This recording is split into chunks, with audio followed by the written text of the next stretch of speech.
Sempre com o melhor atendimento e os melhores preços. Pena Showroom, portas e fechaduras, luz, câmera e ação. Cine Teatro Matão. Com cultura, a vida tem mais sentido. Tijuca Restaurante Bar, a esquina mais carioca de Araraquara. Sejam muito bem-vindos ao Esferas da Vida. O programa de hoje é sobre as parábolas de Jesus. E o TP não rodou.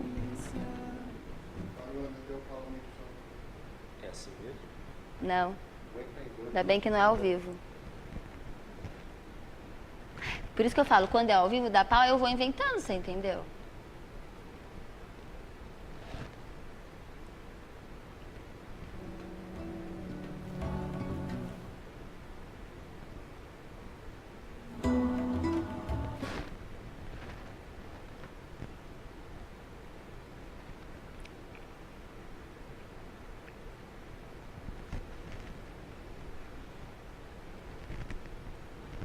De novo, atenção.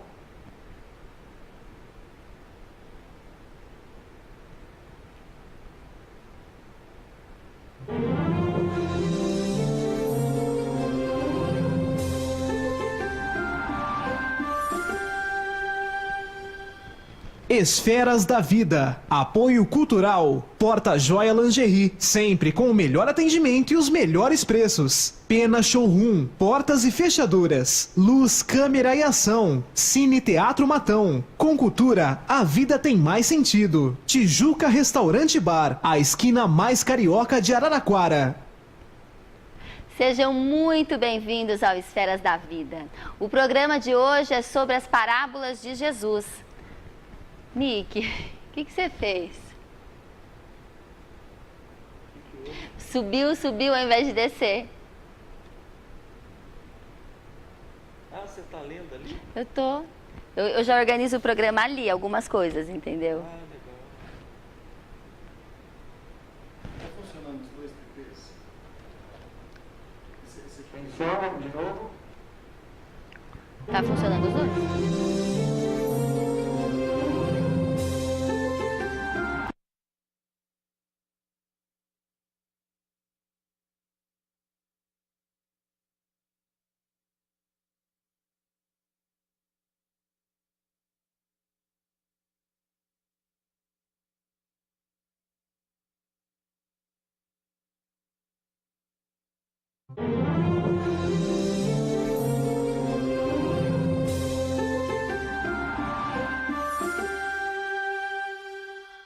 Esferas da Vida, apoio cultural, Porta Joia Lingerie, sempre com o melhor atendimento e os melhores preços. Pena Showroom, portas e fechaduras, luz, câmera e ação. Cine Teatro Matão. Com cultura, a vida tem mais sentido. Tijuca Restaurante Bar, a esquina mais carioca de Araraquara.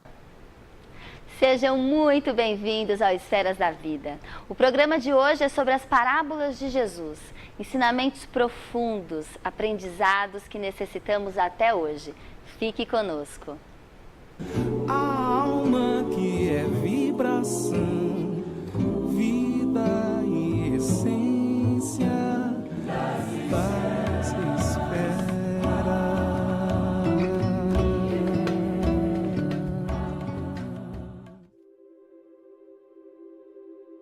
Começa agora, transmitido pela TV Cultura Paulista e pelo Facebook da TV Cultura Paulista, Esferas da Vida no ar.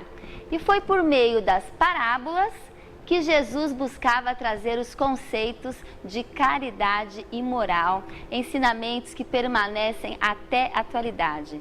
E é por isso que conversaremos hoje sobre esse assunto com o organizador do livro Parábolas de Jesus à Luz da Doutrina Espírita, Rafael Papa, que está aqui conosco no estúdio. Seja muitíssimo bem-vindo, Rafael. Obrigado. É uma alegria tê-lo aqui. Veio direto de Juiz de Fora? Conta pra gente. A gente está aproveitando que a gente está fazendo o roteiro aqui na região. Ontem estivemos passar por Brotas, por Americana, por algumas cidades aqui da região, Matão, terra de Caibachuta. Aí conciliou de estar aqui próximo. Deu né? certo de vir Deu pro certo de Esferas. estar aqui. Eu que sempre admiro o programa de vocês, busco acompanhar. quando tenho tempo, né? Os conteúdos que eu percebo são extremamente valiosos. Sempre quando alguém está em casa, eu fico imaginando outra pessoa assistindo que não eu, né? Então eu fico muito feliz de estar aqui e agradeço a oportunidade. Nós que agradecemos. O Rafael Papa é administrador, veio de Juiz de Fora, expositor espírita, e a gente vai falar um pouquinho para vocês, deixa eu mostrar, sobre este livro aqui, Jesus, né, Parábolas de Jesus, à luz da doutrina espírita. É um livro organizado por você, Rafael, de vários autores. Conta pra gente um pouquinho sobre esse livro, que foi lançado recentemente, né? Está sendo lançado. Tem um mês que ele foi lançado. Esse livro ele surgiu da ideia do programa que nós temos na Rede Amigo Espírita, que fala sobre as parábolas de Jesus, né? E em algum momento, alguma hora do programa, nós sentimos a necessidade de escrever sobre isso, porque sentíamos não só necessidade de terem vídeos, mas também terem algo escrito, outras coisas. E vejo muitos livros sobre transição planetária, livros sobre reforma íntima, livros de diversas ordens, mas doutrina espírita e parábola não tinha visto, né? No entanto, que um dos últimos mais bem vendidos, conhecidos, é o livro do Caibá Schutel, né? Que esse livro é baseado também naquilo que o Caibá fez. E surgiu essa ideia de compilar. Eu não me considero escritor, uma pessoa que escreva maravilhosamente bem, né? Então, junto com o Zé Aparecido, a gente decidiu chamar alguns amigos para escrever o livro. Então, cada parábola aqui contada, escrita, é de um autor. De um autor diferente. Então, nós temos Haroldo Dutra Dias, Raul Teixeira, Simão Pedro, Andrei Moreira. Já vi também que tem o Arthur Valadares. Arthur, você está aqui, fiquei Grande super Arthur. feliz com o nosso querido amigo Arthur também aqui participando desse Ana livro. Guimarães, Ótimo. Ana Jaci Guimarães, Vinícius Lara. Vinícius Lara, que eu conheci ele no Espíritas Raul em Teixeira. Ação. E muitos anônimos, né, que escreveram de forma maravilhosa. O professor José Passini, de Juiz de Fora, também tem uma história incrível no Espiritismo, né? E a gente tentou compilar da melhor. Foi um desafio, porque são pessoas que pensam diferente, né? São características diferentes. E as editoras não estavam assimilando isso quando a gente trouxe a ideia. Muitos falaram que o livro seria desconectado completamente um do outro, sabe? Porque são 25 autores, né? São 25 parábolas ou 32 Não, parábolas? são 20 parábolas. 20 parábolas. E 5 pessoas falando dos contextos das parábolas. Porque antes... Mas são interpretações, né? O que a gente precisa é interpretar as parábolas, né? E trazer para a nossa realidade, para o nosso contexto. Exato. E o início do livro a gente fala do contexto, por que parábola. E por que parábola? A importância do evangelho, né? Por que vocês têm esse canal da Rede Amigo Espírita que vocês trabalham especificamente com as parábolas? Em primeiro lugar, parábola, hoje se a gente for ver o evangelho de Lucas, parábolas de Jesus lá representa 20% do evangelho dele. O evangelho de Lucas é o mais rico em termos de cores, em termos de espetáculo, né? Lucas dá um show no seu evangelho. No entanto, que você percebe a maneira como ele escreve, parece que ele está pintando um quadro de arte, né? E muitos historiadores americanos falam isso. Mateus é objetivo, direto, né? Marcos também, só que Lucas não, ele floreia, ele conta histórias. Ele é um artista. Ele é um artista do evangelho. E João fala mais da figura de Jesus. No entanto que João tem apenas uma parábola, que é a parábola do bom pastor. Então João não está tão preocupado com parábolas, e sim com quem foi Jesus e a importância de Jesus. Por isso que a gente fica mais focado em Lucas, porque as parábolas foram ditas, a maior parte delas, em momentos onde Jesus estava de frente para os fariseus e um público que ainda não o entendia e não queria entendê-lo. Não tinha olhos de ver e ouvidos de ouvir. Então, a partir do no final do segundo ano, indo para o terceiro, quando ele faz a última viagem para Jerusalém, está lá no capítulo 9 de Lucas, ele começa a contar mais parábolas. Porque antes, não, na casa de Simão Pedro, ele contava histórias, ele era objetivo, ele trazia os ensinamentos de forma clara.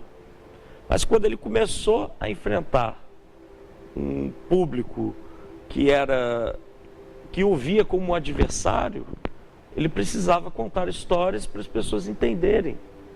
De maneira alegórica. Alegórica, né? E não se sentissem ofendidas, né? Porque tudo que o Jesus contou, ele já sabia. No entanto, que na parábola do bom samaritano, pergunta para Jesus: Jesus, o que eu devo fazer para ter a vida eterna? E ele pergunta: o que diz a lei? Ele já sabe. É como a gente já sabe também, A gente já né? sabe. Jesus só estava relembrando. E as parábolas, elas são muito interessantes, porque o termo parábola, ele é utilizado 3 vezes no Antigo Testamento. Só que Provérbios tem um monte no Antigo Testamento. Tem uma parábola 3. E tem uma parábola que é muito interessante, que é do Isaías, que ele fala dos trabalhadores da vinha também, do capítulo 5. Jesus vai retomar a parábola dos trabalhadores da vinha antes de entrar em Jerusalém de novo. Ou seja, as parábolas sempre foram ditas, sempre foram uma forma de conversar, de dialogar, De ensinar. né? De mostrar uma verdade que a gente ainda não tem acesso e que muito menos ainda praticamos. Eu tenho um amigo que diz o seguinte, ele é lá de Juiz de Fora, professor Alexander Oliveira, né, um grande pesquisador, que ele diz que as parábolas, elas são muito importantes, porque você imagina a gente aqui, pega um avião, cai no meio de uma tribo indígena, e lá a gente tem que explicar para ele WhatsApp, internet, Excel, computador. Olha que bacana essa analogia. Como que a né? gente vai explicar com o nosso contexto? A gente tem que usar a linguagem deles. Então a gente tem que falar do cocá, a gente tem que falar da pesca, a gente tem que se direcionar, se apropriar da cultura local Do contexto para que cultural e eles possam social. entender. Sim. É a mesma coisa que Jesus falar aqui de tudo que ele entende. Seria como se fosse um professor de doutorado falando para uma turma do primário. Nós não estamos preparados para assimilar muito ainda, né, da vida espiritual. De forma alguma. É como se fosse um bebê de 2 anos num rodízio, né? Comendo carne, né? Então, assim, não tem condições de nós digerirmos tudo de uma vez. Por isso que o Livro dos Espíritos diz que as verdades, elas são esparsas. Então, elas vão sendo ditas de forma devagar, contextualizada, no seu tempo, né? Eu não consigo entender a paciência que eles têm, né? Complicado. Que a gente quer que todo mundo aprenda tudo de uma vez, né? É porque nós somos imediatistas. É, Ser nós somos imediatista imediatistas. talvez seja realmente um problema e não a solução, né? É. Não é, o espírito evoluído tem calma, né? Deve ser isso, não sei. Sim, nós somos muito imediatistas. Muito. Só que a espiritualidade, ela sabe quem nós somos, sabe o momento certo de trazer uma verdade. Se Kardec tivesse, quer dizer, ele veio com o Ian Hus para tentar libertar as ideias religiosas da época, acabou morto, né? Então, ele precisou vir antes para ser um dos precursores da liberdade de pensamento. Sim. Se o espiritismo vem naquele ano, qual era a chance dele sobreviver? Qual era a chance de Kardec ter um mínimo de paz para que ele pudesse escrever o livro? Sabemos que ele não teve paz nenhuma, mas ele teve pelo menos campo, momentos de tranquilidade que Claro. ele pudesse escrever ouvir os médios, né? Eu acho que à medida que nós vamos evoluindo de forma que nós temos liberdade de pensamento, os espíritos se aproximam e entregam mais coisas para a gente, as revelações. Com certeza. Isso a gente pode até pensar na parábola do semeador, não é Exato. isso? Porque a gente conversando, não é, Rafael? A gente pensou o que a gente pode passar no programa. Porque o Esferas da Vida é um programa de conteúdo. É um programa que a gente quer discutir aqui, aprofundar, né, e entender o conteúdo da doutrina espírita, como que a doutrina espírita enxerga, assim como o seu livro Parábolas de Jesus, à luz da doutrina espírita. E quando a gente fala da palavra do semeador, que foi uma que a gente separou para conversar aqui e aprofundar, o que você, com essa experiência, pode maximizar da parábola do semeador, né? Tem um autor americano que chama-se John MacArthur, que ele diz que essa parábola deveria se chamar Diferentes Tipos de Solos. Foi a primeira parábola? Achei muito bonito. A do semeador, ou não? Não. Não tem? Que ele conta? Eu escutei isso em alguma palestra. É a primeira parábola, talvez a mais famosa. É uma das mais famosas. Uma das primeiras parábolas foi a do grão de mostarda. Foi aquelas que Mateus escreve lá no início do Evangelho. Entendi. Do tesouro escondido, né? Mas ali, eu não sei se conta o semeador ali. Entendi. Mas o semeador, ele é fundamental porque são diferentes tipos de solos, né? São 4 momentos que Jesus conversa e esses solos são o quê? Os nossos corações. E o Kardec diz isso no Evangelho segundo o Espiritismo, que os nossos corações são os solos da parábola. Então, esse livro diz também, tem uma parte que o Haroldo, ele escreve sobre essa parte, que a parábola do semeador mede o nosso nível de espiritualidade. No primeiro ponto, ficou à beira do caminho, ou seja, espiritualidade 0. Nem caiu no solo, né? Ficou à beira do caminho. Então ele vai vendo a profundidade que a gente tem em relação à nossa espiritualidade. No segundo momento, já cai no solo, mas as pedras não permitem que gere raízes. É gradativo. No terceiro momento, já cai no solo, cria raízes, mas os espinhos as sufocam, que é o momento que a gente está vivendo hoje. E os espinhos, a gente poderia fazer uma analogia com dificuldades, problemas... Imperfeições do ser humano. Imperfeições gerais do ser humano. Tudo que for imperfeição do ser humano, que não permita que a plenitude divina aconteça na sua maior expressão. Tem uma carta de Paulo que diz que em Jesus habitou a plenitude divina. Ou seja, o nosso fruto, ele não nasce completamente como nós gostaríamos, porque esses espinhos sufocam, né, esses solos. Só que eu não acredito que cada pessoa é um tipo de solo. Eu acho que em cada esfera da vida, né, nós temos os momentos. Por exemplo, no relacionamento afetivo, pode ser que eu esteja no momento da semente à beira do caminho. Pode ser que com relação à minha fé, eu esteja em outro momento. Pode ser que com relação à parte financeira, eu esteja em... São várias esferas, né? É difícil você catalogar alguém e dizer, estou aqui. São muitas habilidades e vários estágios dessas habilidades. Vários. Não tem como você comportar um ser humano integral de milhares de encarnações em um único solo, né? Mas nós podemos dizer que em determinadas etapas da vida você está aqui, né?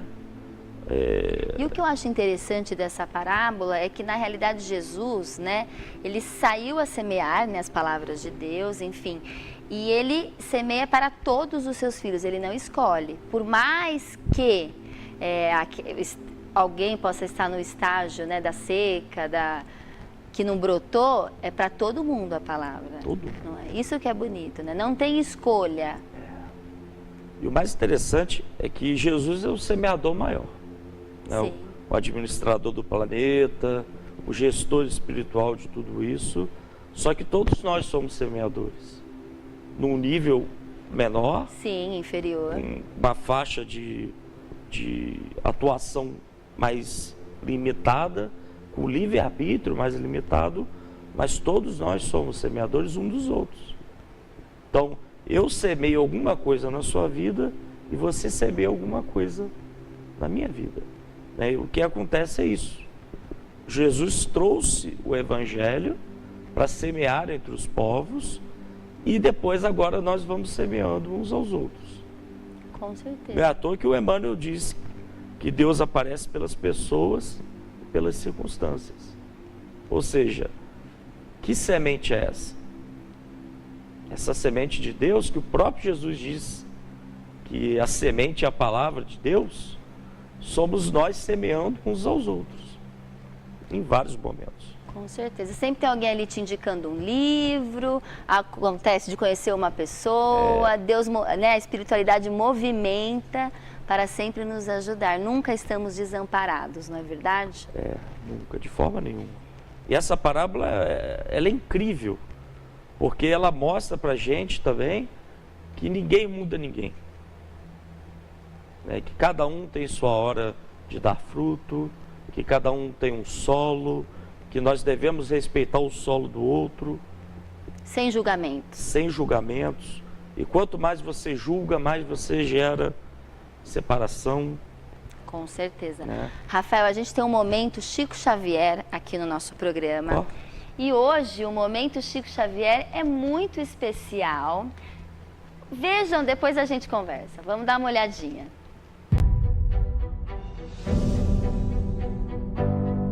Em toda Paris, as pessoas estão enlouquecidas com essas mesas.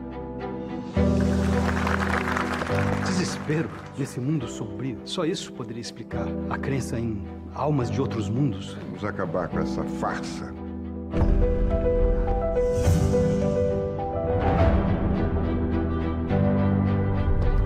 Eles chegaram. Tem muitos deles aqui. Quem te escreve é um amigo de vidas passadas. Eu não sei se eu quero fazer parte disso. O fenômeno é realmente impressionante, Leon. Eu não sei se estão vivos ou mortos as pessoas que eu vejo ou que falam comigo. O que eu preciso é de um método, critérios científicos, racionais. Fiz a mesma pergunta para diferentes médiums. Se a resposta fosse a mesma, deveríamos assumir que vem da mesma origem.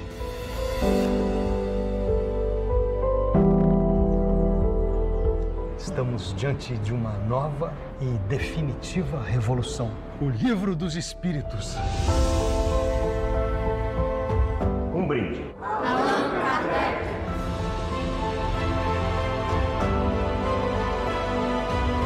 Em nome da ciência, não vire as costas para a nossa academia. Por que não citou meu nome em lugar algum?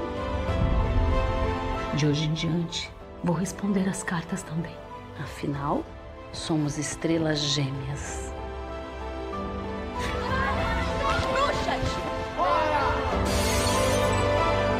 Talvez tudo isso seja fruto da minha vaidade. Esse não é o homem com quem me casei. A fé inabalável é aquela capaz de enfrentar sem temor a razão. Essa é a mais pura verdade.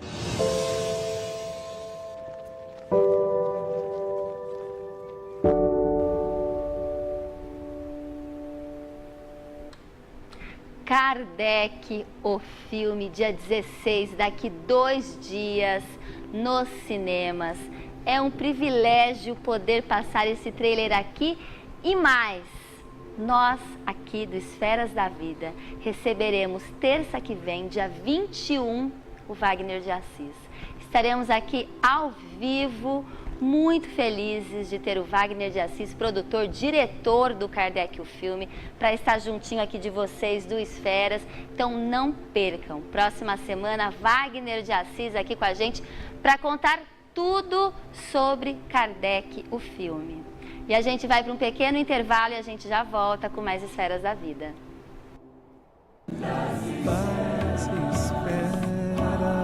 E já vai ter lançado o filme, né?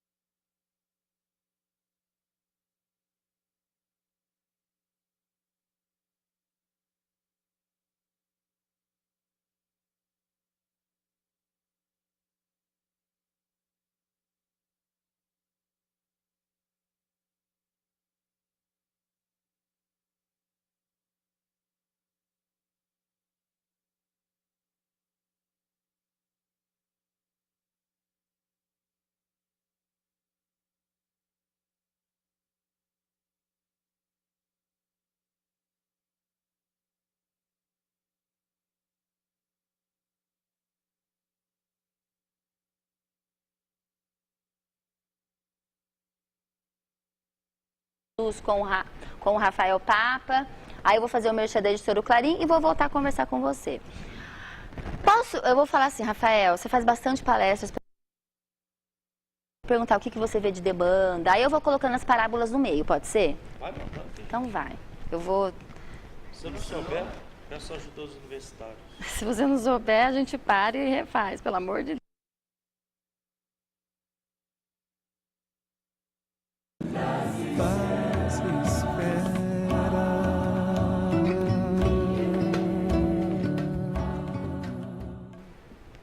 De volta ao Esferas da Vida, hoje a gente conversa sobre as parábolas de Jesus à luz da doutrina espírita com Rafael Papa.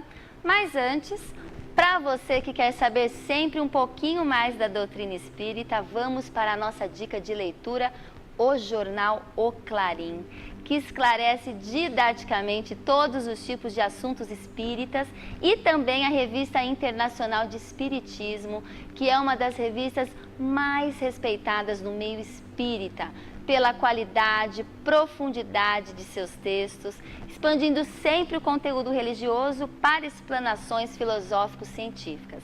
Jornal O Clarim e Revista Internacional de Espiritismo. Entrem no site www.oclarim.com.br. Lá vai ter o telefone, televendas, WhatsApp. Tenho certeza que vocês vão gostar. E a gente volta agora para o nosso bate-papo aqui com o Rafael Papa, que veio direto, Papa das Parábolas. Nem tanto. Que veio direto lá de Juiz de Fora, Minas Gerais, e a gente fica muito feliz de tê-lo aqui com a gente. Eu que agradeço. Muito bom. E Rafael, você faz palestra pelo Brasil todo. Sim. Eu queria saber, na sua percepção, no seu olhar, na sua experiência, nessa vivência que você tem com o público, que tipo de demanda, que tipo de necessidade, o que você sente hoje das pessoas, dessa busca pela espiritualidade, as pessoas estão buscando, o que está acontecendo conosco? O que está acontecendo conosco é a parábola do filho pródigo. Né? Ótimo. Eu tenho perguntado nas palestras que eu tenho feito, porque eu tenho crise de ansiedade. Né? Eu não tenho vergonha nenhuma de dizer isso, porque eu acho que faz parte da minha vida, da minha rotina. Então eu costumo perguntar quem tem crise de ansiedade. Que seria a síndrome do pânico? Ou não necessariamente, é um estágio, né? Não chega a ser a síndrome do pânico, mas é um estágio anterior. Sim. Palpita, o coração bate, você começa a ter calafrios, né? Hoje está bem equilibrado, graças a Deus, mas de vez em quando eu tenho, né? E sofro com isso. E quando eu pergunto se alguém da plateia tem crise de ansiedade, as pessoas ficam com vergonha. Eu digo que eu tenho. Levanto a mão, aí metade já levanta. Eu falo, opa, e depressão? Depressão nunca cheguei em casos tão sérios de depressão. Já tive tristezas, mas não tão profundas. Aí eu levanto para fingir que eu tenho. Outra metade levanta a mão, né? O que eu percebo é o que o Kardec diz no livro Obras Póstumas. Não são os chãos que vão tremer na era da transição planetária, mas sim os nossos corações. Os nossos corações estão tremendo, Nós que somos expositores, nós não somos santos, somos pessoas imperfeitas, que têm uma carga emocional muito forte e nós também sofremos. Claro, com Percebemos certeza. que os outros também sofrem. Eu fiz uma palestra em Jales, mês passado, o rapaz me abraçou chorando, falou assim, eu pensei que só eu tinha depressão aqui.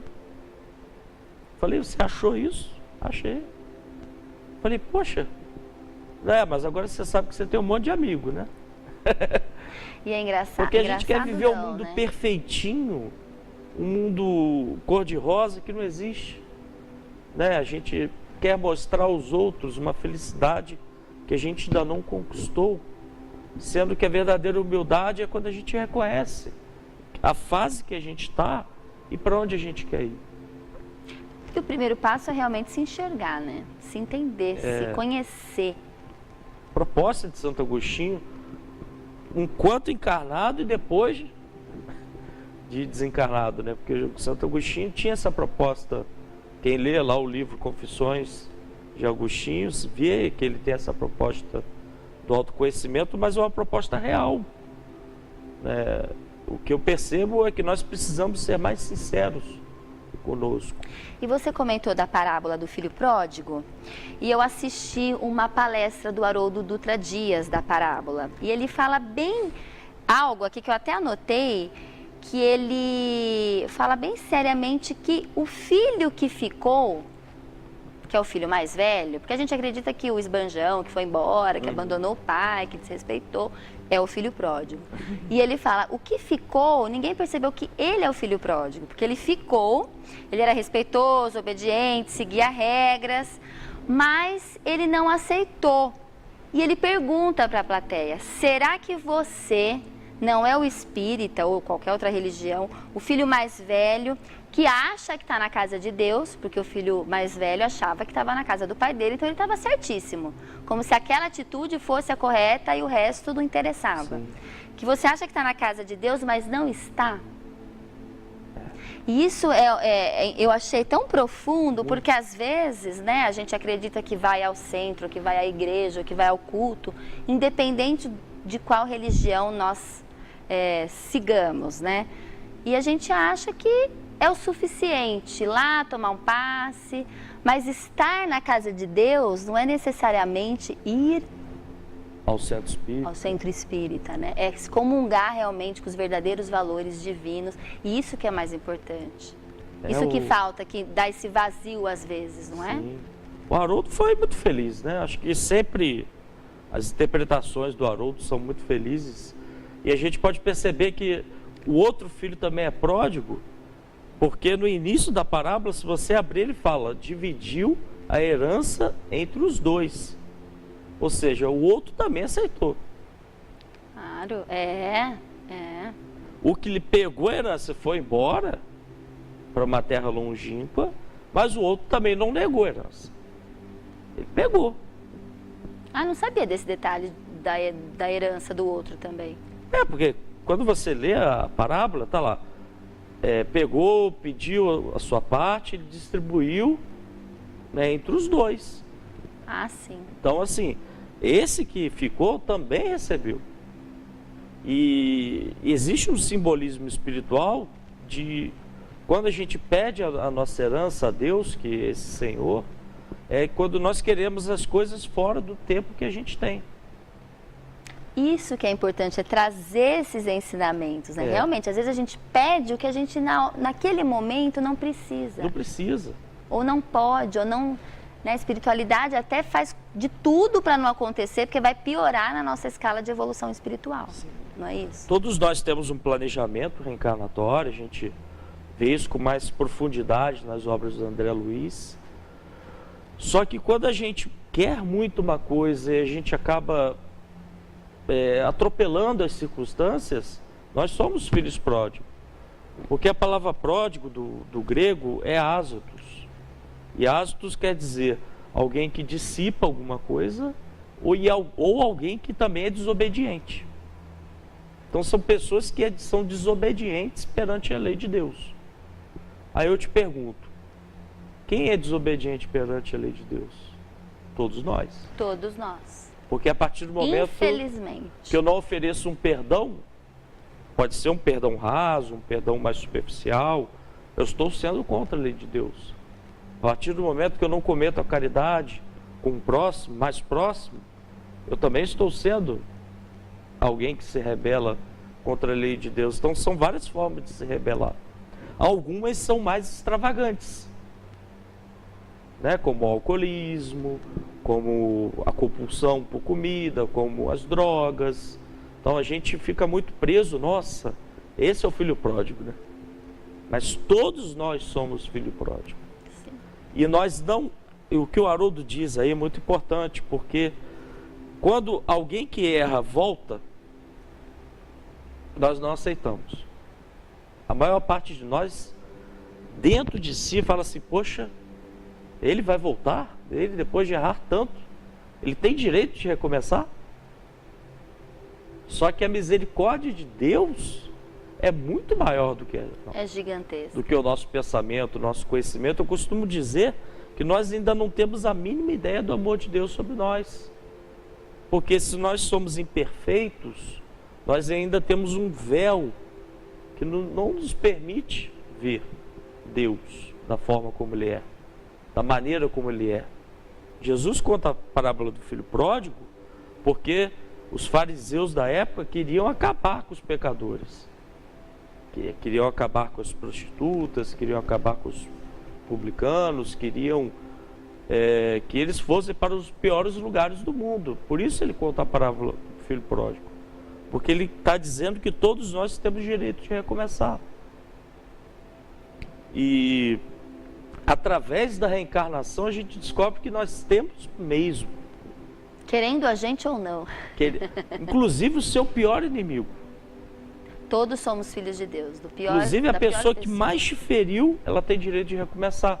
Porque quando a gente tem uma visão tão egoísta do recomeço, porque a gente acha que só a gente pode recomeçar. Eu tratei mal uma pessoa, a gente fica com uma dor na consciência, pede desculpa e quer ser desculpado, né? Mas e quando o outro machuca a gente? E quando o outro abre uma ferida no coração? Nós também temos que perdoar. É recíproco, é difícil.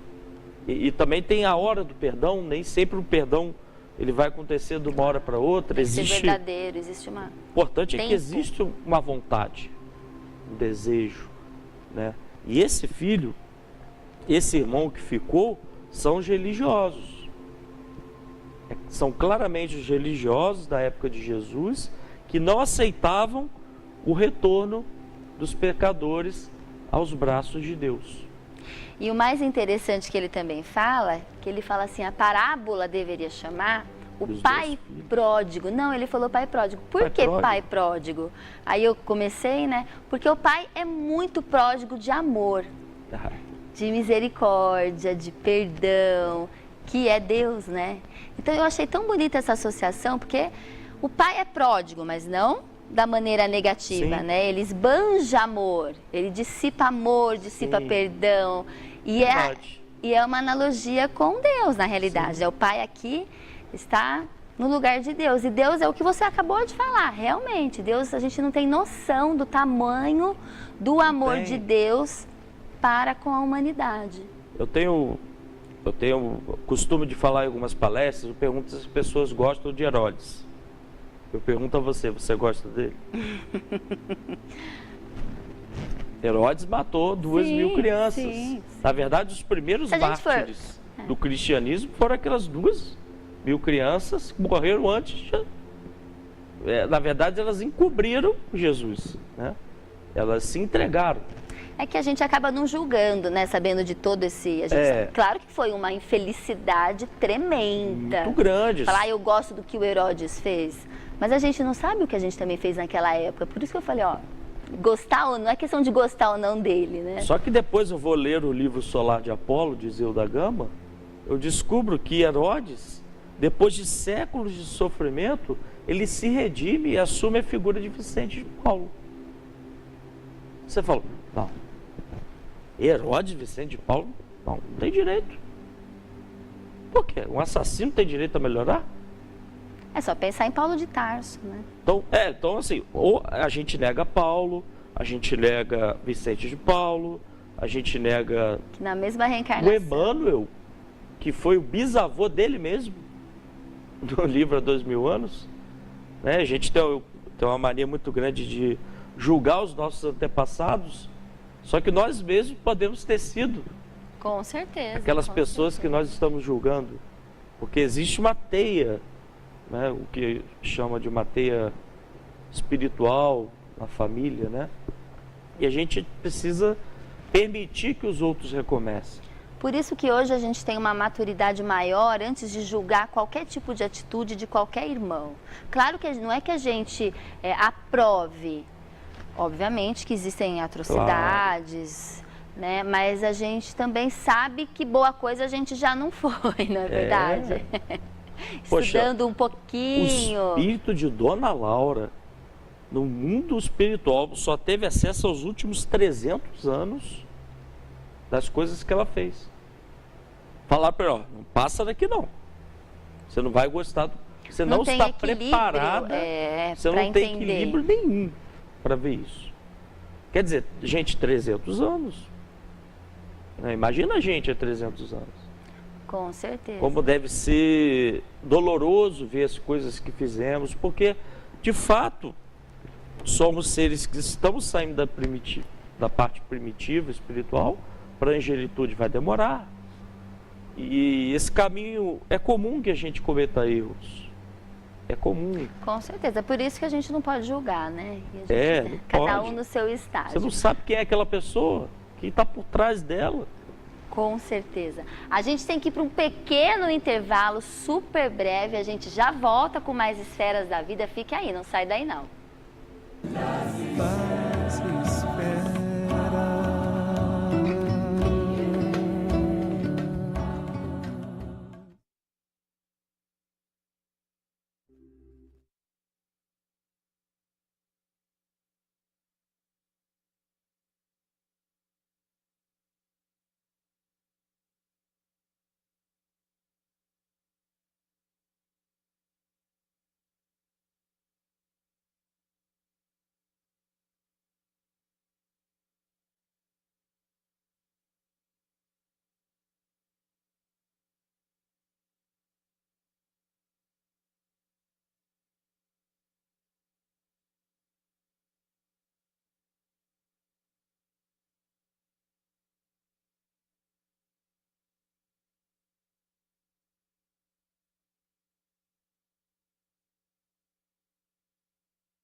E tem o filminho do Fraternidade Sem Fronteiras, né? Você quer que eu te pergunte alguma coisa que você queira... Pode vir. Você tá à vontade? Você quer que eu fale... Faltou alguma coisa até agora? O que você achou? Tá. Então vou falar. Vou falar o que eu... Let's go. Amigas e amigos. A gente começa com a fraternidade, Esse é o segundo que a gente não passou a semana... Nunca deserteis dessa tarefa. Fechou, então vai esse. Como diria Aí eu Paulo, preciso ver, porque eu preciso comentar que eu não consegui abrir no meu computador esse. Só abri o primeiro.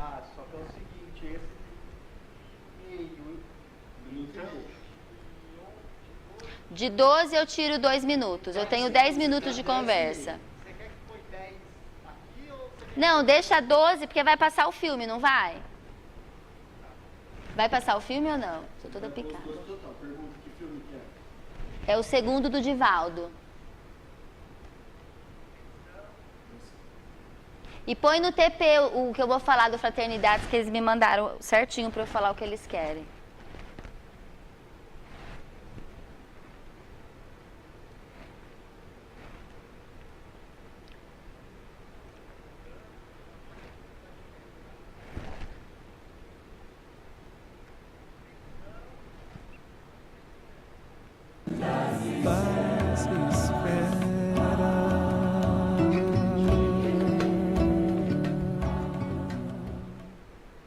De volta ao Esferas da Vida, hoje a gente conversa com Rafael Papa sobre as parábolas de Jesus à luz da doutrina espírita, mas antes eu gostaria que você imaginasse o mundo todo se unindo para ajudar a acabar com a fome.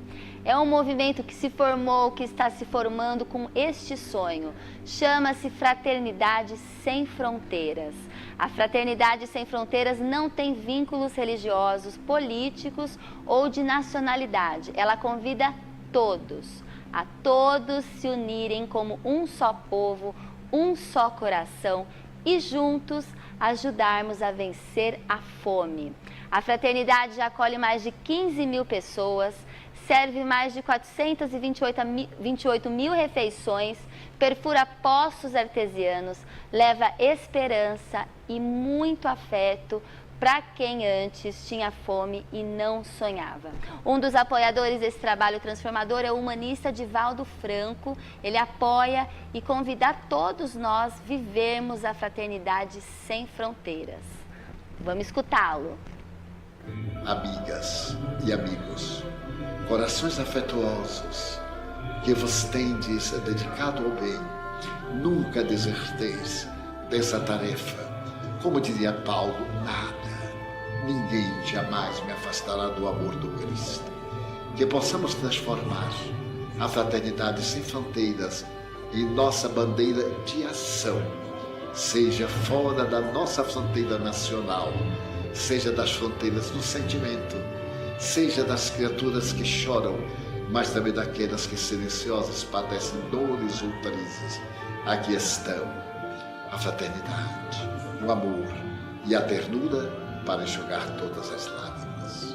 Deus abençoe este grupo de mulheres e de homens que compreenderam o sentido da vida e elegeram os exemplos de Martin Luther King Jr., de Mohandas Karamchand, de Teresa de Calcutá, de Chico Xavier, de Mandela e de quantos outros. Os heróis anônimos, as mães que padecem violências incríveis e permanecem afetuosas, os pais esquecidos, os filhos abandonados. Nós somos a humanidade, nós somos a fraternidade sem fronteiras. Muita paz.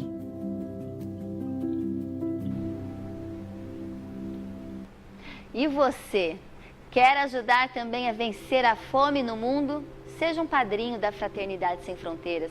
Por um pequeno valor mensal, você ajuda a acolher mais crianças e a fortalecer essa corrente de amor. Acesse o site, que é fraternidadesemfronteiras.org.br. Milhares de pessoas já estão nesta corrente. A fome do mundo é de amor. E a gente volta aqui com o nosso bate-papo com o Rafael Papa, que hoje veio de Juiz de Fora, aqui no Esferas da Vida. Sim, firme. Firme e forte. A gente conversa aqui sobre as parábolas de Jesus. Meio cansado, mas... Tá cansado, Rafael? Um pouco, né? É o horário, né? Já são 9 horas de viagem. E a gente fala aqui do livro dele, que ele lançou, das parábolas. E, Rafael, a gente vem conversando eu queria saber sua opinião sobre a postura do espírita ou da pessoa que já sabe que é imortal, que é um espírito imortal.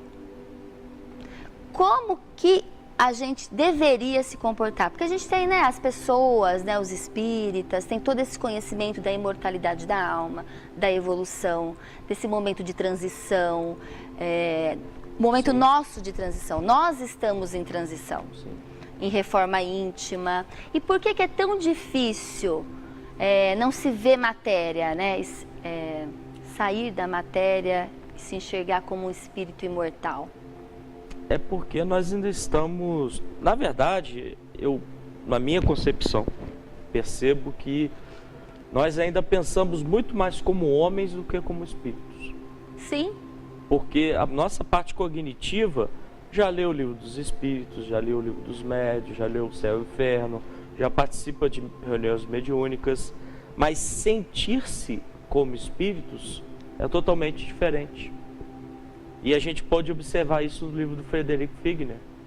Voltei, um espírita altamente participativo, atuante, trabalhou aquele parque gráfico todo da FEB, chega no mundo espiritual com uma luzinha desse tamanho, porque ainda era muito preocupado em ser homem, preocupado com os problemas da vida, das aflições, né? Porque uma coisa que a gente falava do Haroldo, ele comentou outro dia, e eu acho que a gente está começando o espiritismo sempre se baseia muito no que o Haroldo fala.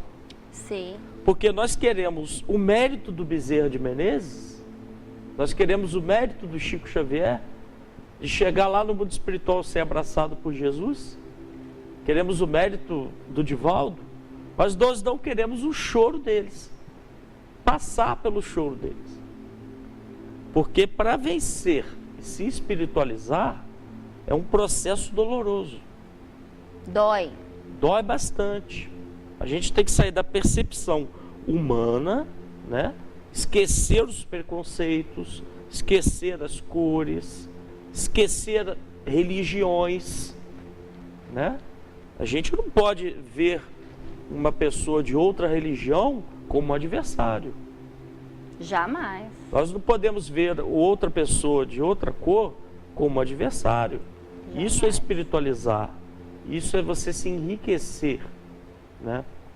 O que temos percebido são as pessoas ainda muito focadas nelas, na postura delas, na vida delas, sendo que estamos de posse. Aí vem mais uma parábola que é extremamente importante, que é da figueira seca. Estamos de posse da terceira revelação. A primeira revelação veio com Moisés, né?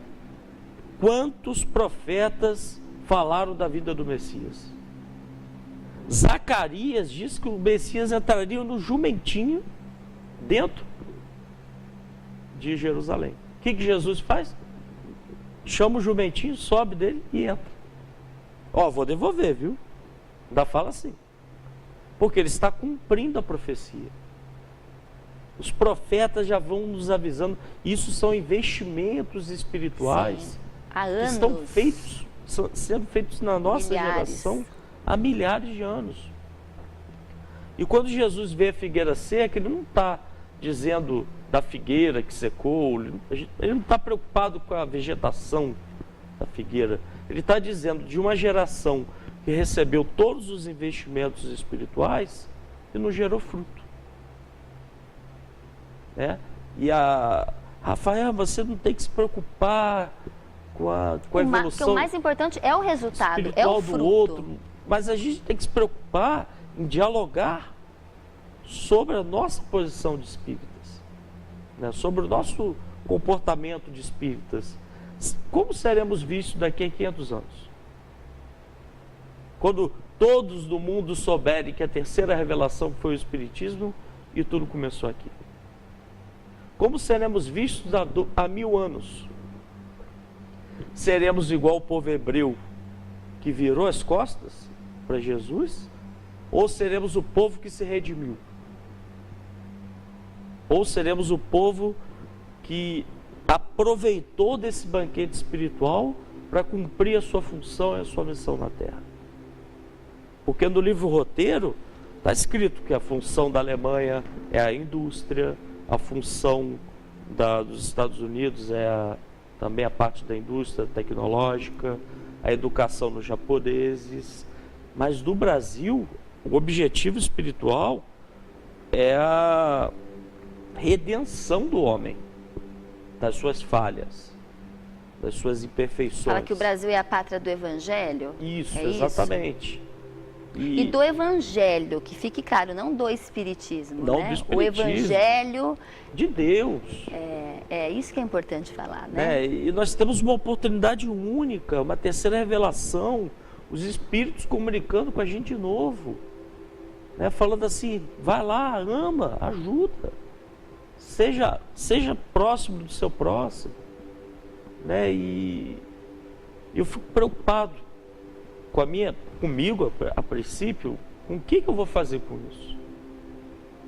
Quando eu abro um livro, Nosso Lar... É muita responsabilidade. É um pouco assustador o livro Mensageiros, porque conta lá dos médiuns que faliram. E não foi tanta coisa errada que eles fizeram. Alguns faliram por intransigência, alguns por arrogância, outros por intolerância, outros por intransigência. Então, assim, aí a pergunta que eu sempre faço nas palestras: será que nós somos tão diferentes do André Luiz? Será que nós somos tão diferentes daqueles personagens que estão lá no livro? Com certeza não. Somos.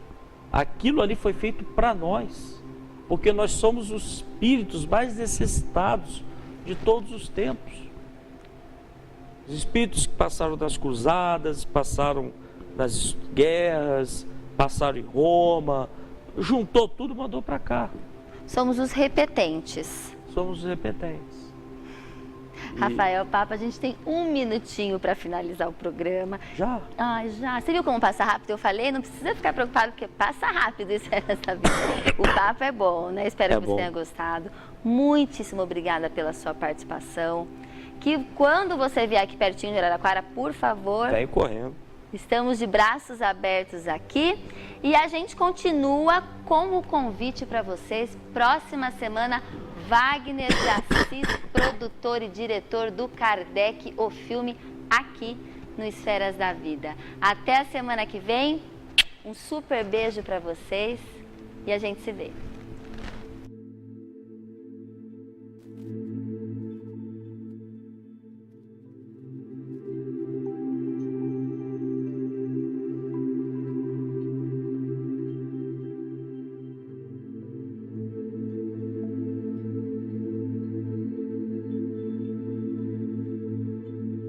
Esferas da Vida. Apoio Cultural. Porta Joia Lingerie. Sempre com o melhor atendimento e os melhores preços. Pena Showroom. Portas e fechaduras. Luz, câmera e ação. Cine Teatro Matão. Com cultura, a vida tem mais sentido. Tijuca Restaurante Bar. A esquina mais carioca de Araraquara.